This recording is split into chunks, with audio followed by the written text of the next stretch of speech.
I'm JG Michael, and this is Parallax Views.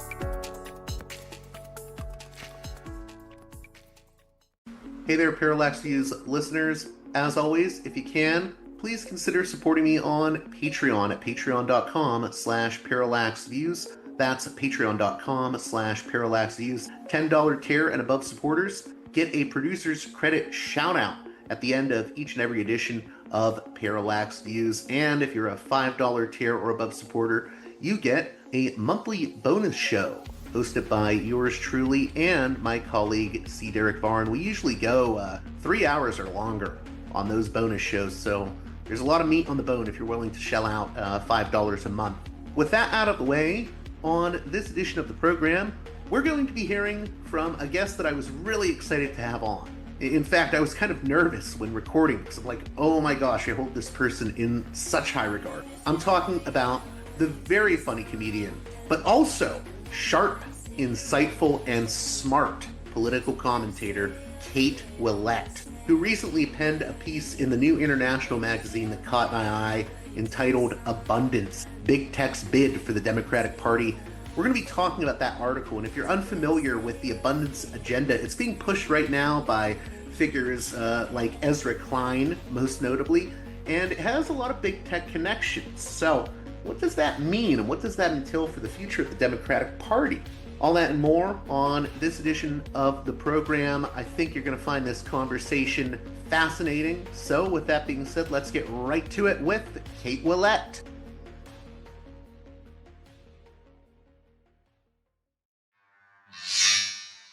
Welcome to Parallax Views, a guest that I'm really happy to be speaking with. Kate Willett is a comedian, writer, and actress known for her smart stand-up that tackles everything from relationships to politics. She's appeared on The Late Show with Stephen Colbert, and she is also the author of the Audible original Dirtbag Anthropology. She has a new podcast with Emil Torres that we'll be talking about a bit here, and she wrote a piece that I just had to reach out to her about and have her on the show to discuss: Abundance, Big Tech's Bid for the Democratic Party, which is at the New International. How are you doing, Kate Willett? I'm doing good. So, with this article, Abundance, Big Tech's Bid for the Democratic Party, if people don't know, what exactly is the abundance agenda? I mean, I know that Ezra Klein, and I think, who's the other author? Derek Thompson? Derek Thompson, yeah, so that's a great question because people are using it in a variety of different ways. So I'll break down how people are using the term abundance and abundance agenda and then talk about how I'm using it. So on the one hand, Abundance is a book that was released in March by Derek Thompson and Ezra Klein. The Abundance Agenda is both an article by Derek Thompson from 2022, I think from The Atlantic, and it's also a set of policy positions being pushed by a number of different think tanks that I'm sure that we will go into.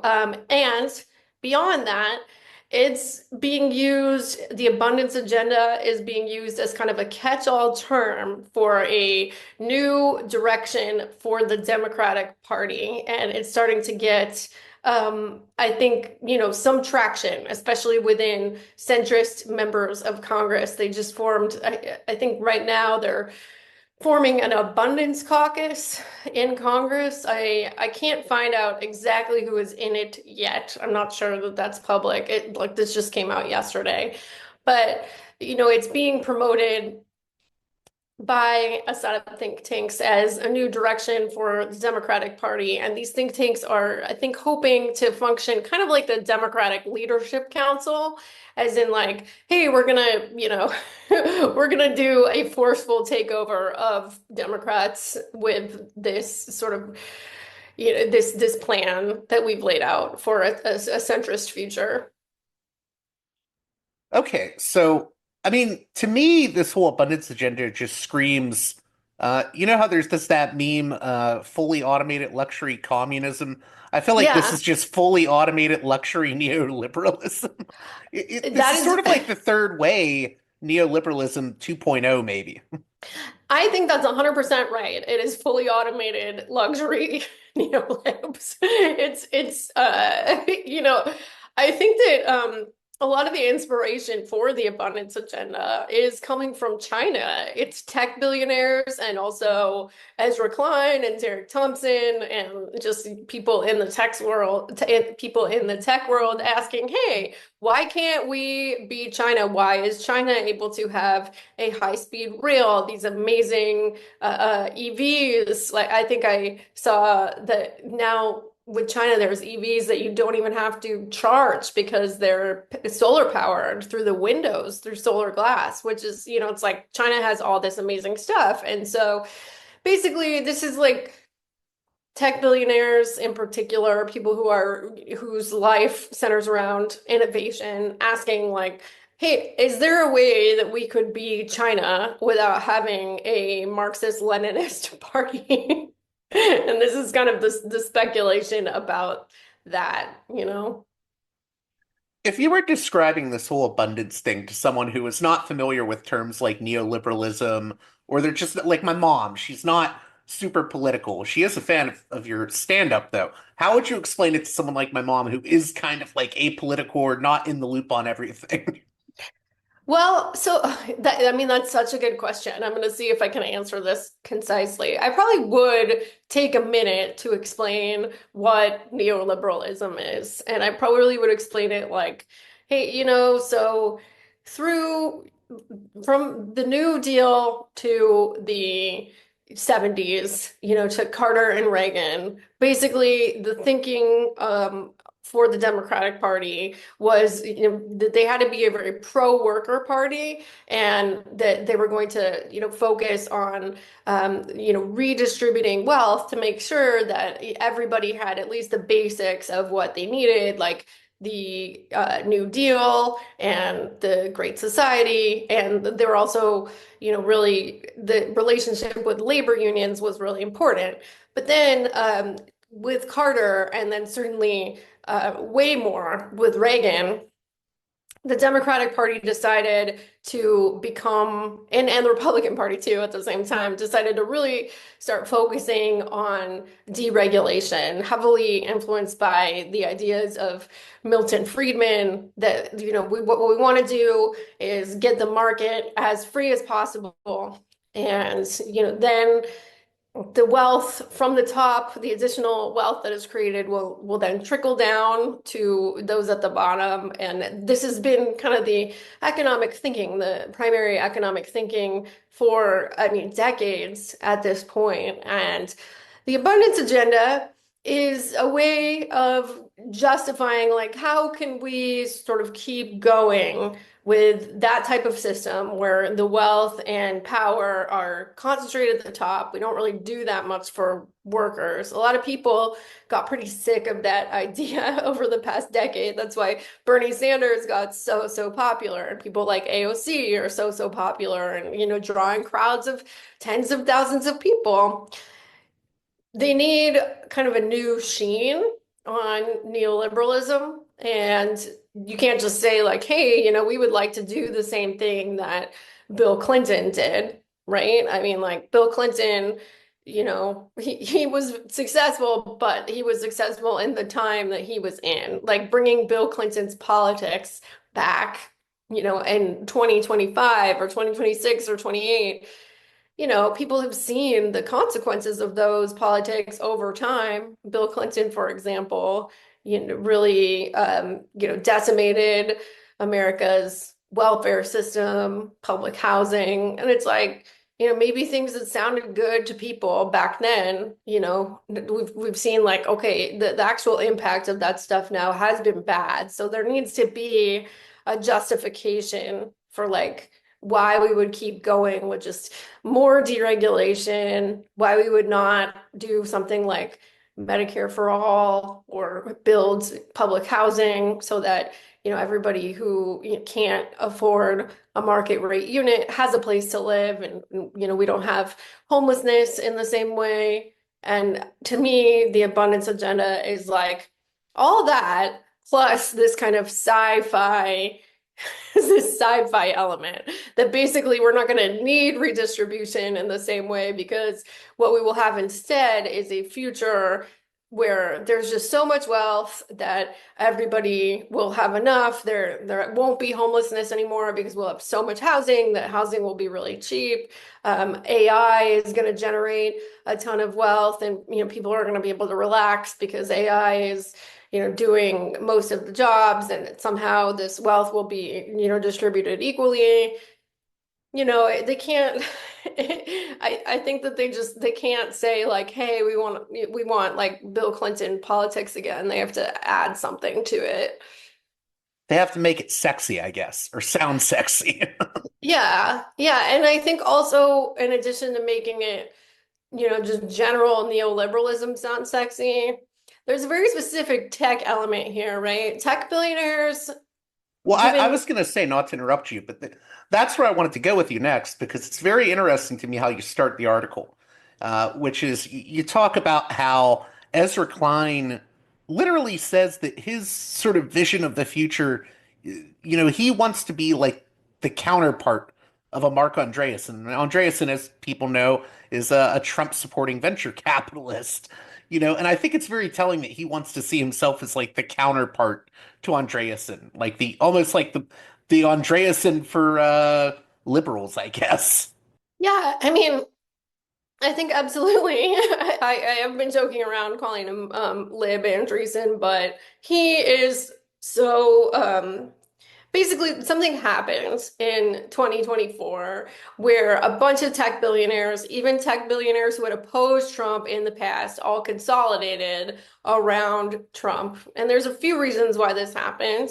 And a lot of them are rooted in the Biden administration. The FTC and the CFPB under Biden did do their job as regulators. And, like, I think Mark Andreessen, a company he was heavily invested in, got in trouble for, scamming, doing some kind of cryptocurrency scam. I don't remember the details of it, but he was really mad. Andreessen was really mad at the CFPB. There was a lot of antitrust suits under Lena Khan. They also, got rid of some things that the tech industry really loves, like non-compete agreements.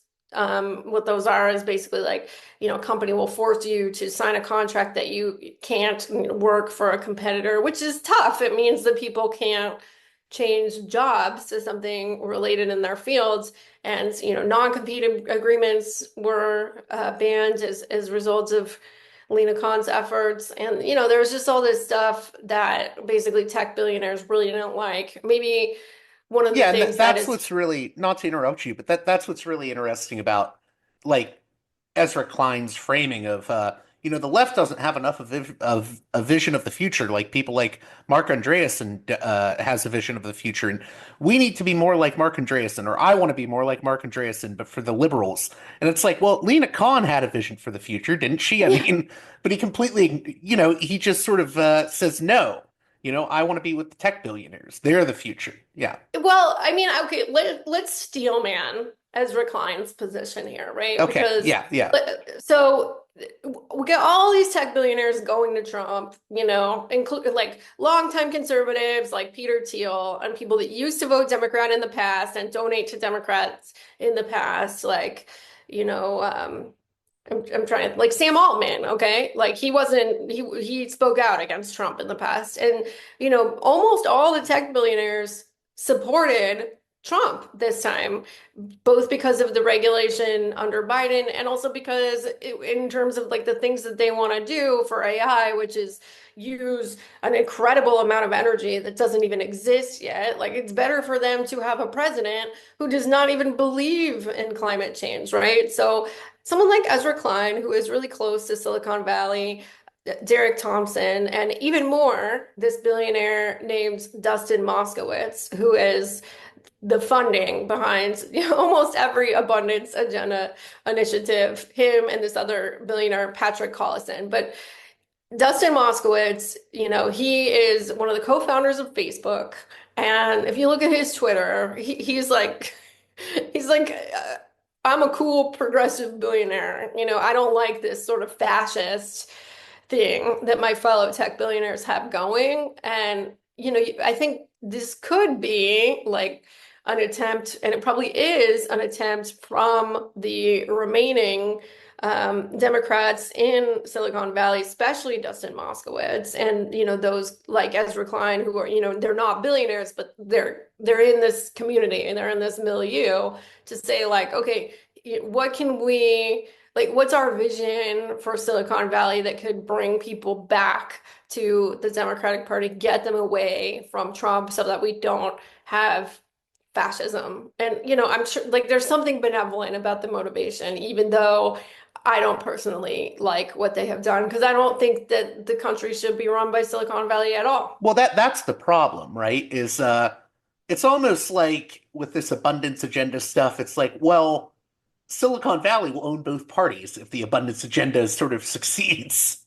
That's exactly right. And I think that, how that how that works, like to take it out of the realm of broad statements and into like how is that going to function? Basically, like this is a pitch. The abundance agenda is a pitch for tech billionaires to start donating to candidates who embrace abundance, which is like I think for a little context, these abundance ideas, like way before Ezra Klein's book, like this is the language that has been discussed, for politics, especially around San Francisco and the Bay Area, since 2022 intensely, but even before that, right? Like they've been having this abundance conversation in the tech circles for a long time. And making the Democratic Party the party of abundance, if that works as they want it to, and it gets tech billionaires to come back, that means that they'll be giving money to Democratic politicians, that they will be funding these abundance themed groups. Right now, we have a bunch of them in the San Francisco Bay Area and some throughout the country as well. And they're almost all funded by Dustin Moskowitz's org, Open Philanthropy, which is an effective altruist org. We can maybe come back to effective altruism in a second. But like in San Francisco, the only place where like abundance politics is really a thing. How it played out is they gave can I swear on this? An F ton, a fuck ton of money to moderate, super tech friendly Democrats to unseat progressives. And that has had disastrous consequences for the working class of San Francisco, and especially people without homes. Like they've all supported really brutal policing of people who are homeless. And they spent a lot of money and time trying to unseat, and they did successfully unseat a pro-tenant democratic socialist. His name was Dean Preston from the Board of Supervisors. Yeah. Not to interrupt you, but I was going to say there's a big figure that figures into all of this San Francisco stuff, this tech baron, Balaji Srinivasan. Can you speak to him and his role in all of this? Yeah, so I wouldn't say that, like Ezra Klein, Eric Thompson, this guy Dustin Moskowitz, who's like the billionaire that's giving all this money to the abundance initiatives, they're not on the same. They probably see themselves as very opposing of Balaji Srinivasan. Balaji Srinivasan is a crypto billionaire who came up with this book called The Network State. And what the concept of the network state is like that there's going to be basically, like all these sort of little crypto states, cryptocurrency states, and they'll be like fully privatized, anarcho-capitalist in some cases, or they would be ideologically aligned. I guess to be fair, Balaji Srinivasan says like, hey, any group of people who are ideologically aligned, could have whatever type of governance they want, but like there's kind of a few ways to get a network state. One is to do this type of stuff that we've seen, like Peter Thiel and Mark Andreessen fund, where you have like this special economic zone in Honduras. It's called Prospera, and they made a little tech utopia there where there's just like it has completely different laws than Honduras. Like it has completely, the policies aren't the same. It's like 100% deregulated. It's a privatized city for tech bros, and they have plans to do this in many different places. There's a company called what is it called? I think it's called Prometheus Capital. I could be wrong about that, but basically, it's one of the investors in Prospera, and they have the CEO even like made a pitch to like buy Greenland or some shit. Like they imagine like doing these little, you know, tech bro crypto utopias everywhere, and they would be like as much as possible separate from the government of whatever place that they live in. The other way to create a network state is to take over an existing government. And Balaji Srinivasan has even proposed like taking over San Francisco by buying off the police with like tons and tons and tons of money and actually getting all the non-tech people and progressives out of there through like, just basically forming an alliance between tech and the police. And, to some extent, they've actually been successful at it. But Balaji Srinivasan is definitely like a hardcore right-wing guy. He believes in this vision, where where the US is almost about to collapse, democracy is almost done, we're kind of making plans for after the collapse. And I think that someone like Ezra Klein or Dustin Moskowitz, like they really don't agree with him, but Would you even put like someone like Jeremy Stoppelman in that camp? I don't really know that much about Jeremy Stoppelman except for that he has given a lot of money to YIMBY orgs. I think he I was see. he was one of the first, and YIMBY stands for Yes in My Backyard, and it's kind of the proto-abundance, right? Like YIMBY is just about housing. It's just about deregulating to build housing, usually in terms of zoning changes, but it can also be stuff like, scaling back the fire codes or getting rid of rent control laws or anything that is going to spur the market to build more housing. And Jeremy Stoppelman has been involved with that, but I don't know really that much about the rest of his politics. But I would say where Balaji Srinivasan and someone like Dustin Moskowitz or Ezra Klein overlap is that, they both have this vision of like build, build, build, and that regulations are the thing that are causing us not to build. And like Balaji just takes it like way, way further to like we should have not democracy altogether, But I where think what you're saying is both aren't necessarily the optimal way out of the problems we're facing. I don't think so. No, I mean, to me, I think that what needs to happen is, we need a major redistribution, not just of money, but also of power. Workers need more power in this country. We need more democracy in this country, not just at the polling place, but at the workplace as well. I think that like what AOC and Bernie are doing with the like fighting oligarchy tour, even though I got my criticisms about like, hey, how much are they actually fighting oligarchy? But I mean, like, we got to look at how Elon Musk was able to get wealthy and powerful enough that he could buy himself a shadow presidency. And then we got Ezra Klein and Balaji Srinivasan and Mark Andreessen and all these jokers being like, oh, actually, the way forward is to give tech billionaires even more power. No, I don't think so. So let's talk about the groups that are behind this abundance agenda push. And it's interesting to me because I don't think they're even really being like covert about how astroturfed this all is. And I think at the center of it is the Niskanen Center, where, Matt Iglesias is a senior fellow there. Yeah, I mean I think it's the Niskanen Center. I could be I, pronouncing I it may have wrong. mispronounced it wrong myself. They are a neoliberal to they're a neoliberal to libertarian think tank, and they put out a lot of centrist or libertarian policy proposals. And they even have a blog post about their plan.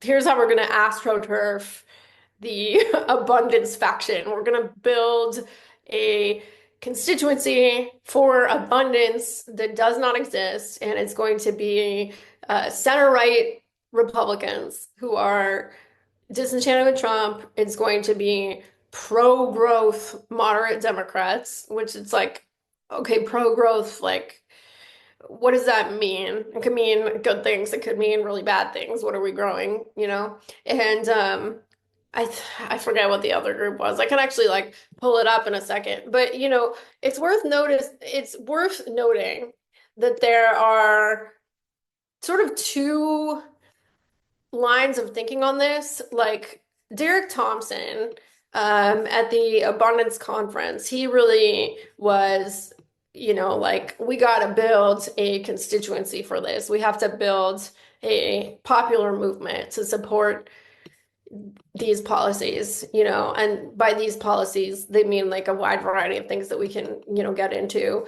Matt Iglesias, on the other hand, he doesn't agree with Derek Thompson, and he sees abundance as an elite persuasion movement. That basically, this is about getting politicians and billionaires to buy into this stuff, and the less involvement that the typical voter has with it, the better. Like people learning about this is only going to be an obstacle. And I actually think that when it comes to when it comes to how it's actually playing out, how these abundance policies are actually playing out, like, it's certainly in San Francisco, they have been able to build sort of an abundance faction, like a kind of a new type of right-wing Democrat, but it's hard to really see that happening outside of California, where like the issues are just very different. Like, it's like why is a voter in Michigan going to give a flying F about a high-speed rail in California as one of their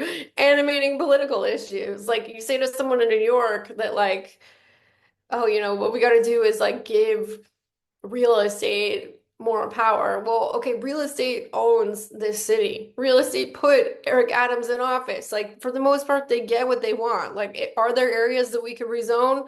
Sure. But I don't think anybody in this city, except for maybe like the abundance people, feel like, that real estate not being able to get what they want is like really a huge obstacle. They're mostly able to just bribe the politicians. Now, earlier you mentioned the effective altruist. Would this be a good time to get into that whole weird world? Yeah, absolutely. So abundance and effective altruism are not a one for one at all. Like there's effective altruism, effective altruists are into a lot of different things. The thing that they're most like publicly famous for being into, malaria nets, which is like good, but it's basically the idea that you should be able to really track the like effectiveness of your donation. How many lives can you save? How many lives can you improve? And they have organizations that allege to track the effectiveness. Obviously, there's things that you can critique about that, like, a community center, for example. It could be extremely useful. It could be, really bettering people's lives, but to them, that would be not an effective donation because it's not necessarily like adding gears to someone's life to have a community center, even if kids have no place else to play. It's not effective, right? So like their model for like what's effective is limited. They're very focused on existential risk, as in like things that are gonna kill all of humanity. They think so. So like pandemics, nuclear war, and the latest one, the one that I would say that they're most obsessed with, Is it going to is be AI? it is AI, and it's specifically AI killing everyone. So basically, I mean, it's so silly. It's like AI coming to life and doing something that annihilates all humanity. There's this guy, Eliezer Yudkowsky, who is probably the biggest AI doomer, most famous AI doomer in the entire country. Yeah, this all And gets into I think Rocco's Basilisk. yeah, no, The it's first it, episode I ever did of Parallax Views was actually with Elizabeth Sandifer, who wrote a whole book about Yudkowsky and the neo-reactionary types. I've come yeah, full no. circle. Yeah, yeah. I mean, so like effective altruists, they can be left wing, they can be right Yeah. wing, but I think of the idea of abundance, it has been very popular in the effective altruism community for a while, and there's kind of two connections with the abundance movement. One is that a lot of the money for all of these abundance initiatives, all of these abundance orgs, all these think tanks, it's coming from an effective altruist philanthropy. Back in 2022, there was two main funders of effective altruism, Sam Bankman-Fried and Austin Moskowitz. And, now Sam Bankman-Fried is we all know what happened there. He's in prison.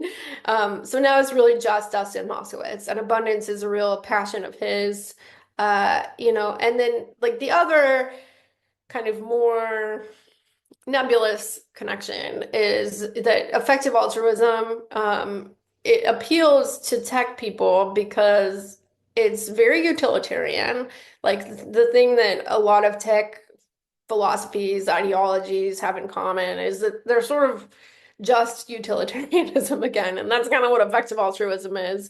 But like abundance is okay. Like let's just give an example to make this real. And one example that Ezra Klein has in his book is about removing the requirements for air filtration next to the freeway in Los Angeles. Right now, you have to have a certain quality of air filter to build, and he makes the case for, getting rid of that because it will allegedly allow more building. Even though I looked up these air filters and they're like $25. Like what scientists are saying about the air filters is that they can be helpful and that kids, people, but especially children, can get pretty bad diseases from the pollution next to the freeway. So Klein is making or Ann Thompson making a utilitarian case to like get rid of this regulation, right? Because it might be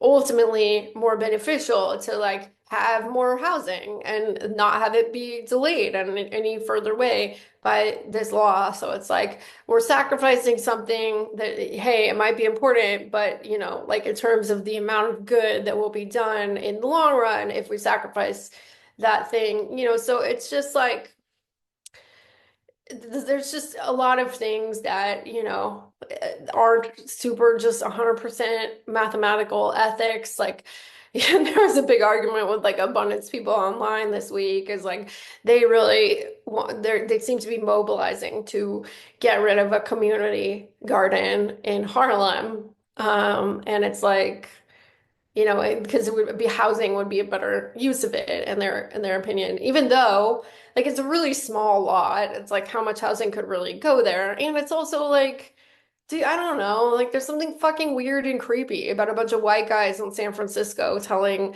Harlem that they're not allowed to have a community garden anymore, and it's like I don't know where I was going with that, but it's Well, not it's just the just this money. desire to solve the issue I have with effective altruists is I don't think that you can solve all these problems through a math equation. You can't solve all the problems through the math equation. And someone made a post on Hacker News, I don't know when, but like probably a decade ago about engineer's disease, which is their theory of it was that like these guys are good at coding, or even in Elon's case, like maybe even good at building a company, but then they think that they can solve every problem with the same approach. Whereas like with housing, personally, I would want to take into account, like I would want to take into account like racial and economic justice in ways that might not be, really easy to mathematically quantify. Like somebody who's a hardcore YIMBY would say that, all right, let's say there's a building of 80 people, 80 low income families.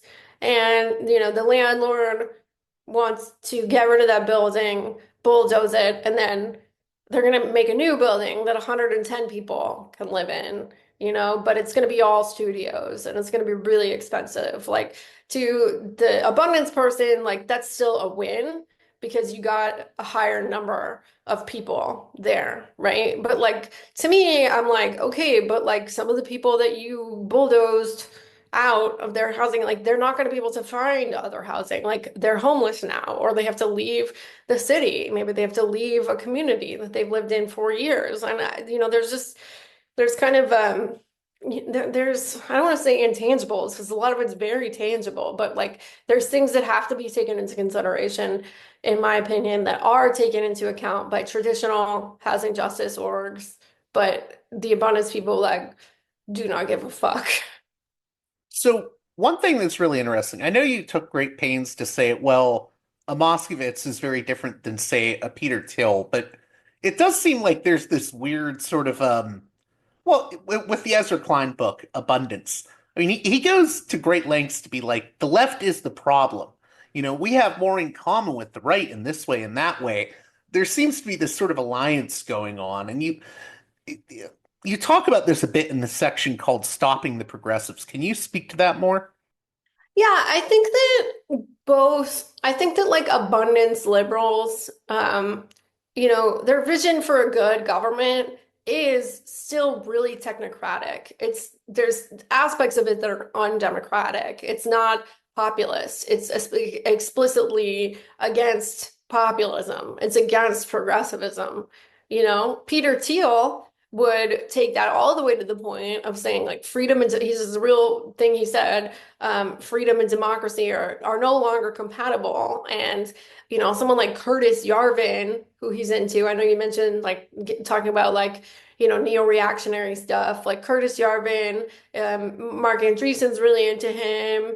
Like the tech right guys, they want to take this all the way to the point of like we just don't have democracy at all anymore. Like the government is literally run by a business. There are certain so rich people can be shareholders in the business and then they would have more influence, but like us plebes, like if we don't like it, we can leave and we can take our money and our presence to a different business. No democracy whatsoever. I don't think that the abundance liberals want anything like that. But they also don't want like, worker power. Like a lot of them are very anti-union. They certainly want to eliminate any community input into, development, which is a mixed bag, right? Like that's, it's good and it can be good and it can be bad. Like I honestly think it completely sucks that like people in rich neighborhoods will try to block affordable housing because they don't want poor people around them and they suck. And so, that would be the positive side of getting rid of community development. But then it's like you think about the other examples that are kind of queasy of like, okay, this country has a history of urban renewal. This sort of like 100% top-down urban planning that has, been devastating to Black and Brown communities. So many people displaced, state-sponsored gentrification. If you look at somewhere like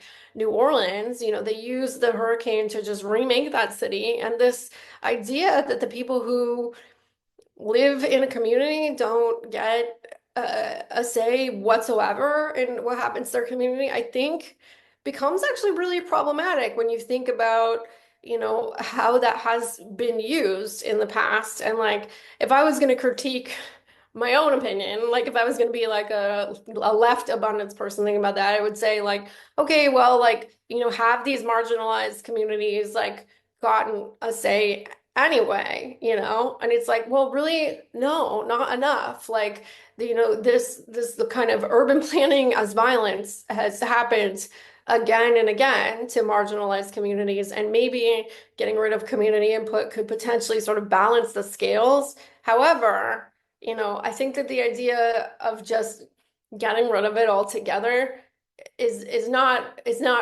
right. Like, I think we want to reform the process in some ways, but I think that in some cases, like, communities should have more input, not less, like in socialist urban planning, like looking at, how urban planning was in like the Soviet Union or whatever, like, the stuff that was built, like, did people get like a say 100% of the time? No, honestly, no. Like, there were authoritarian aspects of it, but the stuff that got made was for the most part for the benefit of the community. Parks, schools, housing. Whereas, like, here in the United States under capitalism, it's not for the benefit of the community. It's for the benefit of capital. And NIMBYism, there's this planner named Robert Lake who had this really good essay in a journal or a journal article about NIMBYism, where like his thesis was basically like NIMBYism in the US, it is people resisting capital. That can be for good, that can be for bad, but it's not resisting the public good, it's resisting capital. Sometimes capital does stuff that aligns with the public good, sometimes it doesn't, right? Like, a thing that we're going to see come up a lot, I think, over the next 10 years is nuclear power plants. That's like what these like AI guys like Sam Altman really, really want, is like nuclear power plants everywhere. And like, people are really going to want to trust that those will be managed safely? What's I know you talk a lot about your opposition to YIMBYism. What's the biggest misunderstanding people have when it comes to your views on YIMBYs?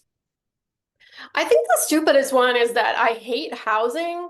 Like, nobody hates housing. I know that's not a real position that anyone has. Like, it's completely made up. Like, um, I think, like, I absolutely do not believe that the market is going to solve our problems. I think if we want to end homelessness in this country for real, it's going to involve giving people homes. It's going to involve having public and social housing that working class people can afford. I think if you look at somewhere like Vienna that has a lot of social housing, people are paying, depending on how much their salaries are, 4% of their income sometimes, 8% of their income sometimes. And YIMBYism is about tinkering on the margins through zoning, where it's like, maybe if it works as planned, okay, our rents still go up, but they go up a little bit less quickly, you know? Sometimes it doesn't really do anything at all. Like, there's been rezonings that like actually didn't spur very much construction at all. Legislation that YIMBYs have passed in California, I think like one of the bills that they pushed through ended up resulting in like a couple hundred new units or whatever. But it's like, I'm not like necessarily opposed to rezoning, but it's like not a real plan. It's certainly a stupid thing to have as like the sort of center of our housing discourse, right? Because it's not going to do anything for the people who most need housing right now. If it works exactly as people want it to, it will have, make our rents go up a little bit less quickly, and that it'll be over years and years. How do you see this playing out, this abundance agenda movement? And what do you think the greatest threat it poses to the left and, a more leftist politics? I mean, okay, I think that there's one view that um is just not really going to change anything at all, because there are already neoliberals, there are already centrists, and like, if they get a new branding, like, okay, to some extent people see right through it.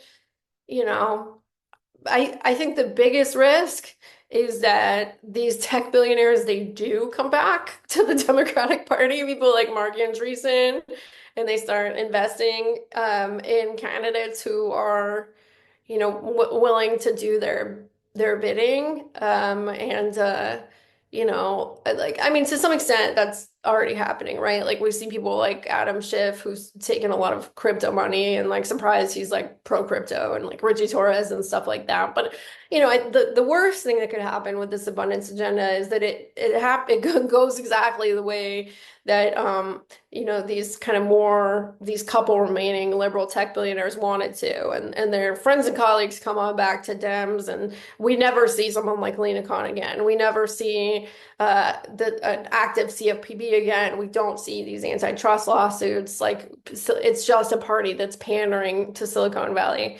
It also might like do nothing, because here's the thing, right? Like the thing that the abundance people are correct about is that NIMBYism is very real. Like there are a lot of people, in single family neighborhoods who really don't want apartments next to them. I don't care. To me, like I live in a city, like there's apartments everywhere. Like whatever, apartments don't bother me.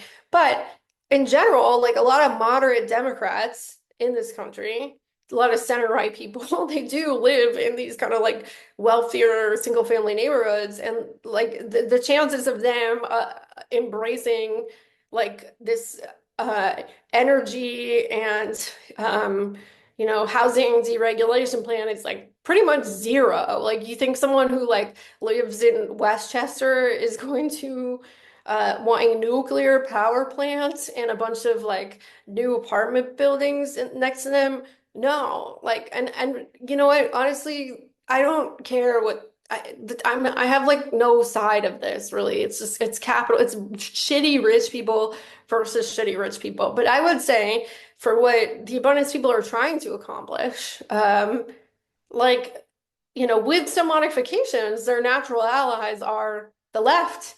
Like if you look at someone like Zoran, who is running for mayor of New York, he has this plan that it's like, yes, rezoning, but also building a lot of social housing, public financing for housing, for social housing, improved transportation, free buses, and these things that would dramatically improve the lives of working class tenants. And like for, a sort of like a more left version, yeah, there is a constituency for that. And it's renters, it's working class people who care about public transportation, they care about affordable housing. But like the thing about the centrist YIMBYs, the centrist abundance people, they're kind of like, well, our priorities are getting rid of rent control, no good cause eviction. We do want better transportation, but if anything, we should raise the price of it.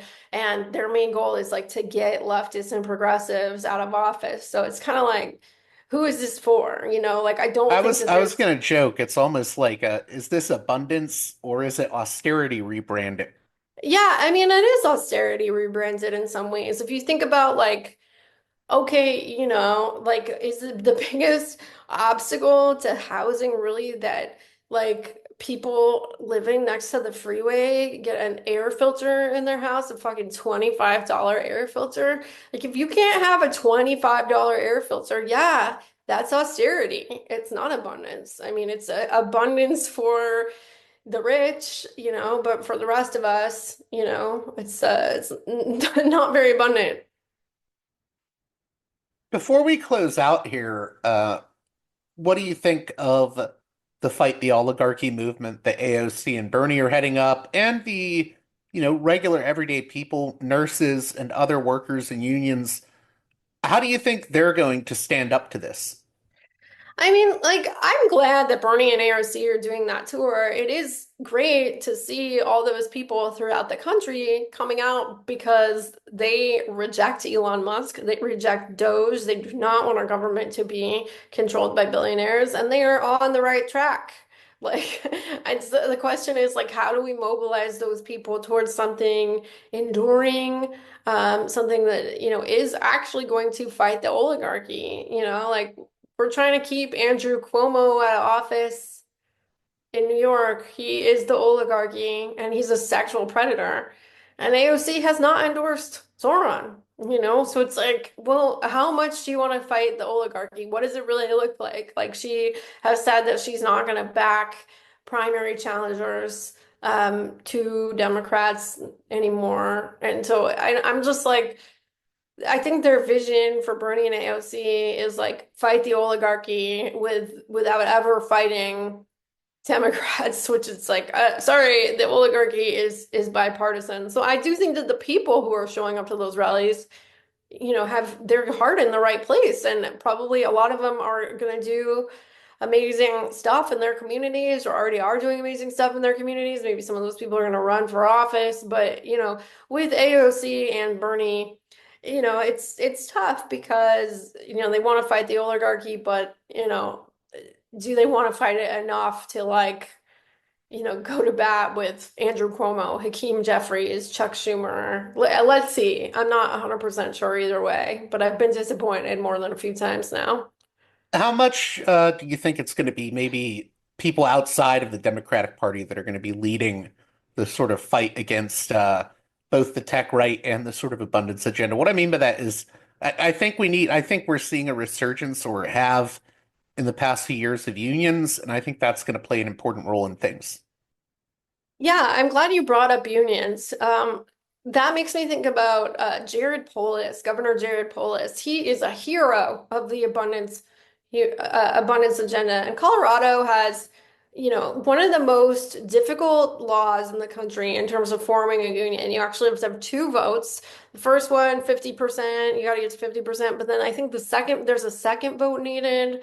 We have to get to like 75%. It's the most onerous requirement for starting a union, I think, anywhere in the country. And they like finally changed the law. And then Jared Polis, abundance Democrat, was saying like that he was gonna veto that, right? Like one of the worst things about abundance is that it is pretty anti-union a lot of the time because yeah, like if you're paying like fair wages for construction, yeah, maybe the construction is gonna cost a little more, and we instead of this race to the bottom of like just exploiting workers more and more, perhaps we could have like social housing where it doesn't, have to, return profits to shareholders and Wall Street, right? But like, yeah, I think in general, like, the labor movement, I've been excited to see, the resurgence during Biden's term. There was some really exciting union wins, and I really hope that that keeps going. I hope,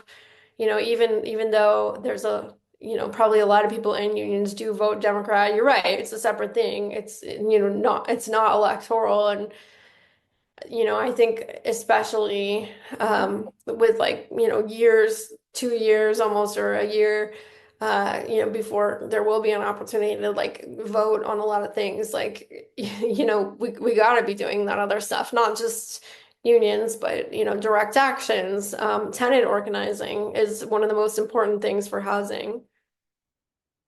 There were just two more things I wanted to touch upon here. I know you have to get going, but I think the big takeaway for me when looking at this abundance faction, Ezra Klein and others involved with this may not they don't necessarily have the same intentions as you pointed out as maybe a Peter Thiel or a Srinivasan or like a Curtis Yarvin, but it's sort of like a diet version in some ways.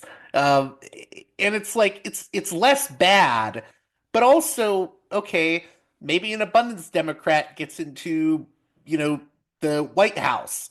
And then, 4 years later, a Republican gets in who is more on the Curtis Yarvin side, and the Yarvin people are just going to take a sledgehammer to everything. And it's like the Yeah. abundance movement, these sort of abundance faction, can't really do anything to like fight back against the right in a way. Yeah, I mean, both sides I hope favor, that makes sense what I'm trying to say there. Yeah. I think it does. Both sides favor an oligarchical, technocratic form of government where specifically tech billionaires are the people in charge. They're the ones who will save us. They are the smartest, they are the richest. I mean, it's really a difference of degree, right? Where like a socialist or even a progressive is going to want like a really much bigger, more meaningful change to the system that we have, or perhaps on the left end is going to want to get rid of capitalism altogether. And ultimately, like the abundance liberals and the tech right, I mean, like It's like, should we have a technocratic oligarchy with no democracy, or should we have it with a little democracy? I would choose a little if you made me, gun to my head, pick one of those two options. But Yeah, but there I has hope to for be a something. better third option. Yeah, that's the real third way. Yeah. In closing, what do you want my listeners to get out of this conversation? And then please feel free to plug your new podcast. Yeah, I mean, I Like, think what's the one big takeaway people need to get? I mean, I guess I wish I had something like really quippy to say right now, but I would say that like we need a politics of some kind or another. We need working class politics. Like we need the working class in this country to have a lot more power, and this isn't the way. If anything, abundance seeks to obscure class struggle, right? Like that's one of the points of it. Like it's not a coincidence when it came out, like it's like, hey, instead of fighting, instead of the proletariat versus the bourgeoisie, it's you versus your NIMBY neighbor or whatever. And it's like, okay, I'm not saying that there's no NIMBYism, but like we do need to be like, there is a class war in this country. That's not a goal that I have. It's just an accurate description of what is happening. Like the 1% is, getting ever richer, and, the conditions for so many workers in this country, people don't have health care. People are working, multiple jobs sometimes to still not make ends meet. I think there's like at least 700,000 people who have no homes at all. I mean, it's like fucked up. And to actually change anything, we are going to have to really dramatically redistribute power, not just wealth, but like power. Like we need to get back to like New Deal at minimum. Like that would be the minimum. And I think like organizing is going to be, a lot more Do you important. almost, not to interrupt, do you almost view like the YIMBY NIMBY thing almost as a like side distraction that some people get too caught up in? Yeah, I mean, it's not just a distraction, it's a propaganda. It is pro-capitalism propaganda. I mean, like that's not to say that there aren't any NIMBYs, but this is a frame for politics instead of, class-based politics. Like, wow, that's super convenient for the billionaires, right? Like, And then just promote your podcast with Emil if you can. yeah, so I host a podcast called Dystopia Now, and I host it with Dr. Emil Torres, who is an academic, a philosopher, and one of the most brilliant critics of tech, I think, in this whole country. Emil used to be a long-termist, which is related to effective altruism. It's perhaps, effective altruism billions of years into the future, like Elon Musk is a long-termist. And now Emil's not a long-termist anymore.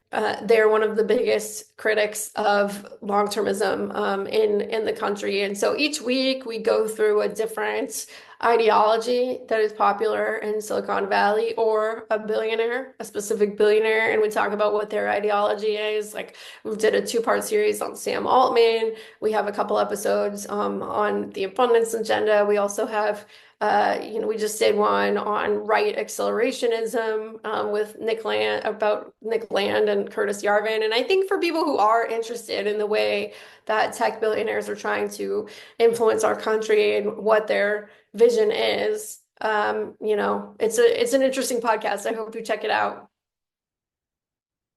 Well, I hope we can talk again in the future. I've actually had Emil on the show before, like Oh, years nice. ago That's now. wonderful. So we need to get all three of us together for a chat at some point. Oh, yay. That would be great. We would love that. Thank you so much, Kate Willett, for coming on Parallax Views. Thank you so much. This edition of Parallax Views is brought to you by the $10 and above tier supporters of Parallax Views on Patreon. So, with that in mind, producers credit shoutouts to Galen, Matt, Gunnar, Mark, Simon, Alexander, Catherine, G, Tilo, Emilia, Jeremy, Jeff, WV, John, Bert, Brian, Elliot, Michael, Brace, James, Nick, Mersham, Galen, Gareth, Arlen, Bo, Christopher, Michael, Gigadelic Media, Will, Chance, Chase, Dan, Big Bob, David H., Y. Kellerman, Sadeed 13, Kathleen, David, Ava, Bob, The West Bank Robbery Podcast, Jamie, Enoch, Gary, Max, Ishtofer, James, Martin, Matthew Ho, Brian, Nobody, Thomas, and Dano. And now on to the show. Well, that does it for this edition of Parallax Views. As always, please consider supporting me on Patreon at patreon.com/parallaxviews. One more time, that's patreon.com/parallaxviews. And with that being said, until next time, you've been listening to Parallax Views with Parallax Views to Parallax Views with Parallax Views. The way out is not simply to say, don't do it, just to prohibit. It's nothing else. If we don't do it, others will be doing it like crazy. So, we have to confront the problem. But no, basically, I know of the great anxieties, problems, new forms of control, but it's also new forms of freedom. This is why I always emphasize that internet and all this new digital stuff, it's a very ambiguous phenomenon, but it's the field of struggle. New forms of enslavement, but at the same time, new incredible forms of freedom. We have to accept the fight with no nostalgia for old, allegedly more authentic communities or whatever. I'm not afraid. I'm not afraid. I'm not afraid. I'm not afraid.